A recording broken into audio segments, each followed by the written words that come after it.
do we listen to the church? Do we listen to the shepherd? Do we listen to Christ na nagpapastol sa atin? Ang madalas, pinakikinggan natin yung gusto nating mapakinggan.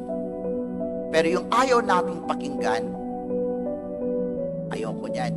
Ito lang. Ito swak sa akin. Ito ang gusto ko.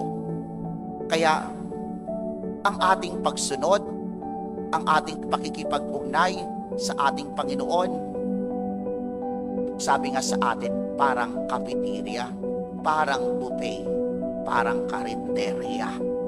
Turog-turog lang. What we celebrate today is not just the dedication of the building. It is not just about the building, but it is about us. Ito'y tungkol sa atin bilang simbahan. Ito'y tungkol sa atin ang katawang mistiko ni Kristo. Ang malasakit ni Kristo ay hindi lamang sa gusali. Ang malasakit ni Kristo higit sa lahat ay ang malasakit sa bawat isa sa atin. No? At sana yun yung makita natin, bakit tayo pinapastulan? Bakit tayo pinagkakalooban ng mga biyayang kailangan natin?